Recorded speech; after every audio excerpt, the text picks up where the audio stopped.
Hi everybody, Matt Morgan. In this lesson we're going to talk about chemical equilibrium from Wiley section 15-3. We'll define what equilibrium is and go over some examples. So when we've written chemical reactions, you've seen reactants on one side and arrow going to products.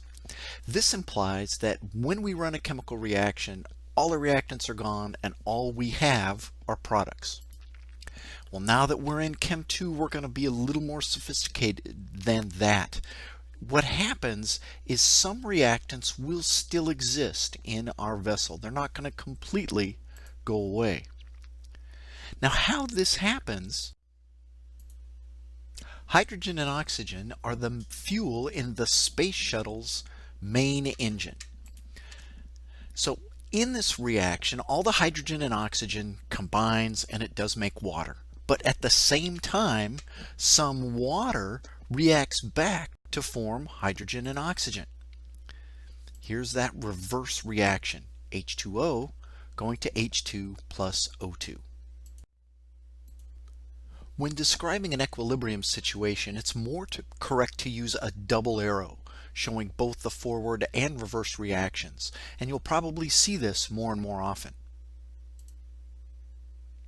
There's our reaction of hydrogen and oxygen, showing both the forward and the reverse with the double arrow.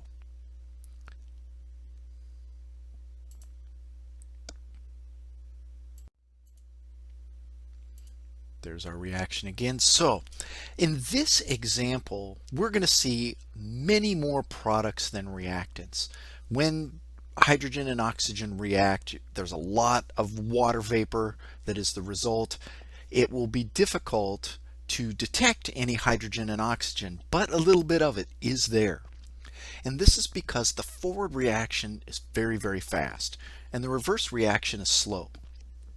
What we see as the reaction progresses, more H2 and O2 get used up, more water gets formed, and then the reaction slows down.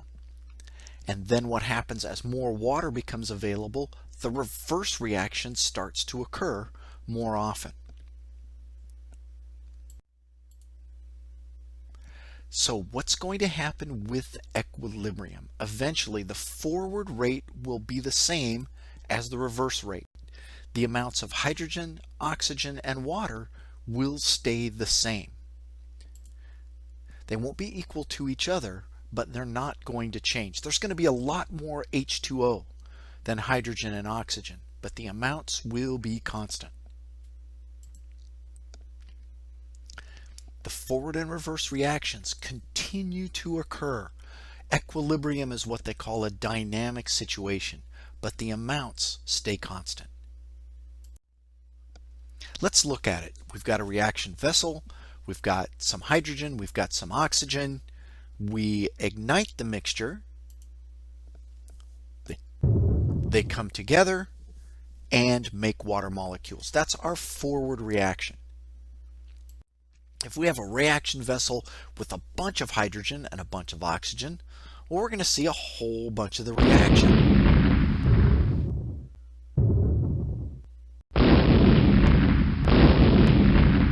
And eventually we're going to have a reaction vessel full of a bunch of water. But at the same time as these hydrogens and oxygens are reacting to form water, some of the water comes together to go back to hydrogen and oxygen. Because the forward rate is faster than the reverse, we're going to see more products. At equilibrium, we're going to have a whole lot more water than just the hydrogen and oxygen.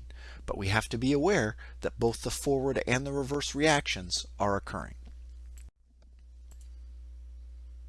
Sometimes you see this generic notation with reactants on one side, products on the other.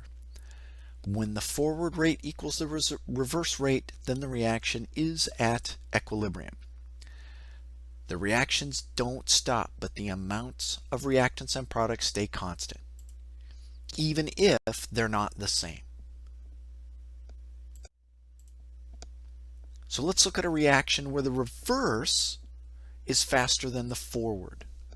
So rather than just say reactants go to products, really it's the forward reaction slower, the reverse reaction faster.